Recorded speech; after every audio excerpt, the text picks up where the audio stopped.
In just a few hours, the small town was covered by 4 meters of water. Michael Proust, the mayor of the village, is still traumatized. On this side, the streets have been closed. Here is the church. It had 2 meters of water inside. Here is one of the natural flood markers, the monument to the dead, where water was above the helmet of the unknown soldier. This was approximately between 3.50 and 4 meters deep of water. If you draw a straight line, you can see that the water was on the first floor of the houses at the back. The post office, the municipal offices, and even the village church, everything was destroyed in a few hours. Michael Proust accepted to tell us about that horrible night.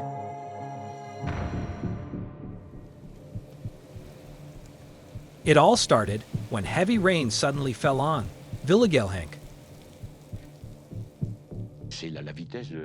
The speed, the volume of water that fell quickly aggravated the situation. People called me to say they will remove the roof tiles, to climb up to the roof, just in case. There was a disabled man who called me every half an hour, since he was alone in his house. His wife was away. He was in his wheelchair, with water on his knee level.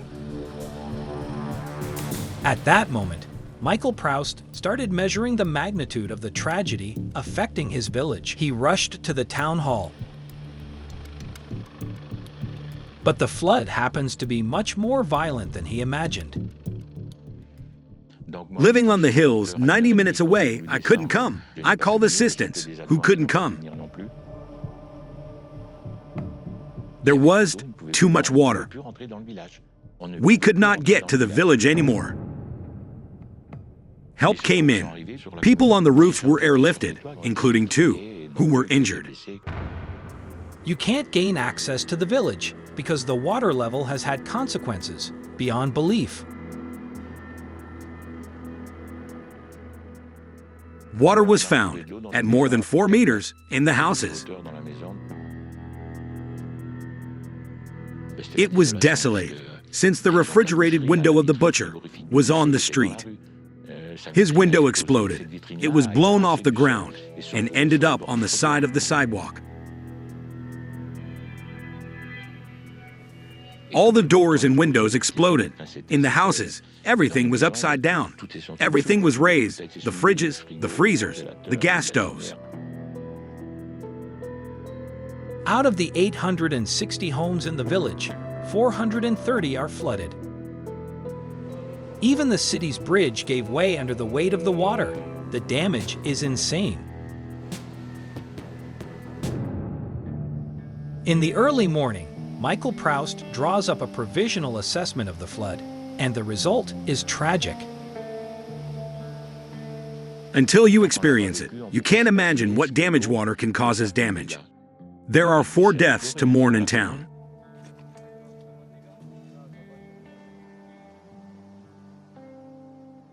It was at the heart of the village, but as is often the case, it is very painful for families, especially for 2 people out of the 4, because in our families, when the grandparents or the parents are elderly, what do we do?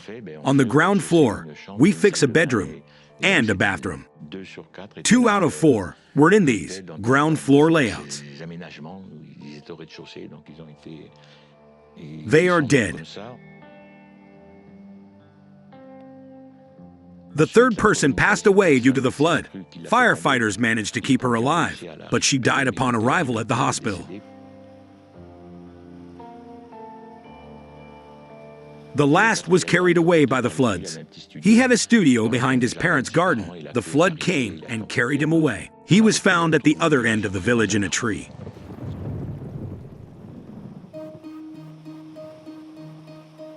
For the mayor of the village, as well as the inhabitants of Villegelhenk, the trauma is immense. It's always very complicated. Mostly for the elderly, then the youths. For those over 70, part of their lives is being lost. For some, their houses represented a home to the third generation. All of these people had their lives in photo albums. It's all gone. This mud is everywhere. We can't get anything back. It's all gone. It's very painful for these people.